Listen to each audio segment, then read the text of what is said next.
Assalamualaikum warahmatullahi wabarakatuh. Om Swastiastu, Namo Buddhaya, salam kebajikan. Sebelumnya, kami ucapkan terima kasih kepada dosen mata kuliah Sistem Pakar, Ibu Cian Ramadona Hasolatin Eskom Mkom, yang telah memberikan kami bimbingan arahan juga, serta ilmu yang sangat berharga selama kami belajar mata kuliah Sistem Pakar. Dan perkenalkan, nama saya Yuanda Zahra Aulia dan rekan saya. Saya Ibn Al-Mubarok Atasiki. Dan hari ini kami akan mempresentasikan tentang studi kasus sistem pakar yang diambil dari jurnal Diagnosa Penyakit Gangguan Tidur dengan metode forward chaining berbasis web, studi kasus UPTD Puskesmas Telaga Dewa Kota Bengkulu. Baik, di sini saya akan membacakan latar belakangnya. Tidur adalah aktivitas penting yang berperan dalam menjaga keseimbangan fisik dan mental. Namun, banyak masyarakat menganggap gangguan tidur sebagai hal sepele dan tidak segera mencari pertolongan. Padahal, beberapa jenis gangguan tidur dapat menjadi gejala dari masalah kesehatan yang lebih serius.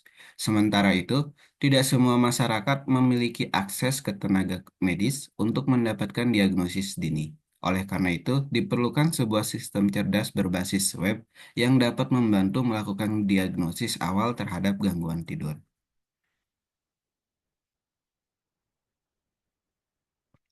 Lalu tujuan penelitiannya, pertama, untuk mengembangkan sistem pakar berbasis web untuk membantu masyarakat mendiagnosa gangguan tidur secara mandiri. Dan yang kedua, menggunakan metode forward chaining untuk penalaran berbasis gejala. Yang ketiga, memberikan solusi dan rekomendasi awal terhadap gangguan tidur. Yang keempat, meningkatkan kesadaran dan respon masyarakat terhadap gangguan tidur. Lalu metode penelitiannya itu, penelitian ini menggunakan metode pengembangan sistem waterfall yang terdiri dari beberapa tahap, yaitu analisis kebutuhan, perancangan, implementasi, pengujian, dan pemeliharaan. Nah, metode pengumpulan datanya itu, yang pertama, observasi langsung ke Puskesmas Telaga Dewa. Terus yang kedua, melakukan wawancara dengan Dr. Evi Suharti. Dan yang terakhir, studi pustaka dari jurnal, buku, dan sumber daring terpercaya. Nah, untuk metode forward chaining-nya, forward chaining adalah metode inferensi yang berjalan dari fakta menuju kesimpulan.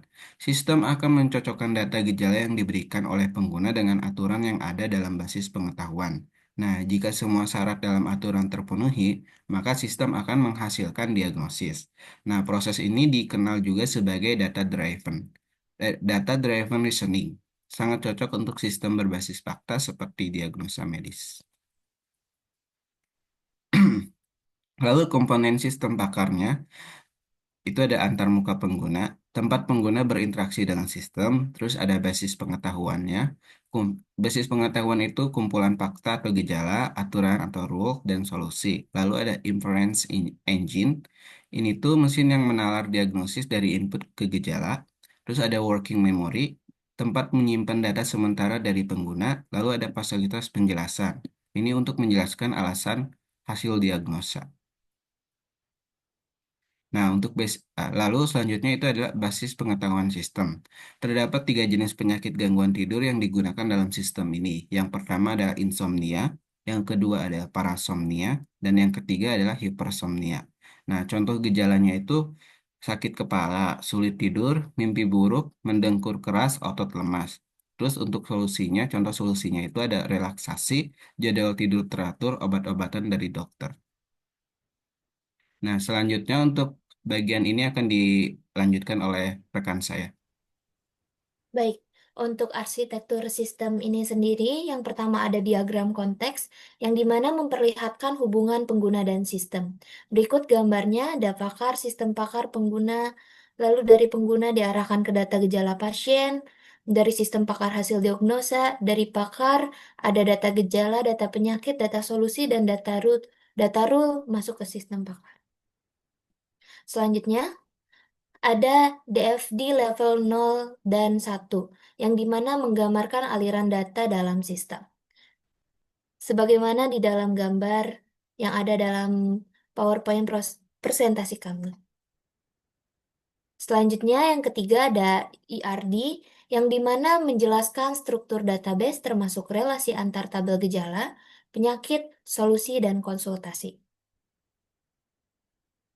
Selanjutnya, implementasi sistem. Sistem ini itu nantinya dibangun menggunakan PHP sebagai bahasa pemrograman, MySQL sebagai sistem basis data atau database, yang terakhir SAMPP sebagai server lokal untuk lokasi pengujian. Pengujian sistem. Jadi, pengujian sistem ini menggunakan metode pengujian black box testing, maaf, black box testing.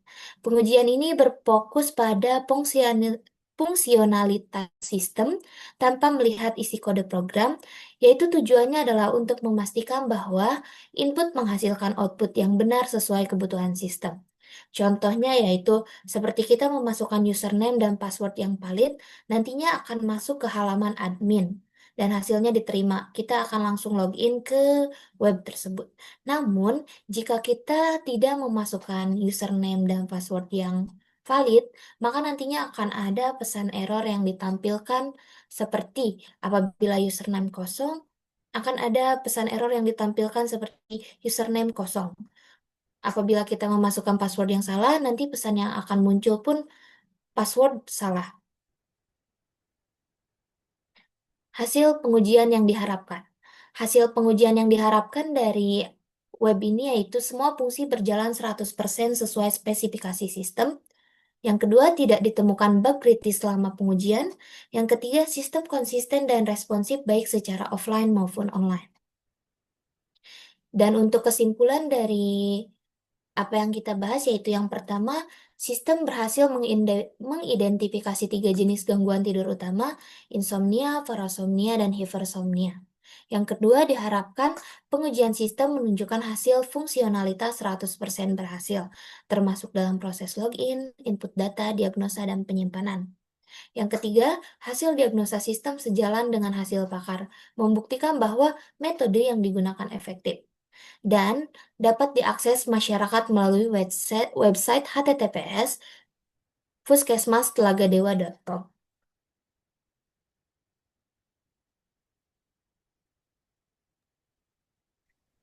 Baik, terima kasih. Mungkin sekian dari presentasi kami. Sebelumnya mohon maaf jika ada kesalahan dan wassalamualaikum warahmatullahi wabarakatuh.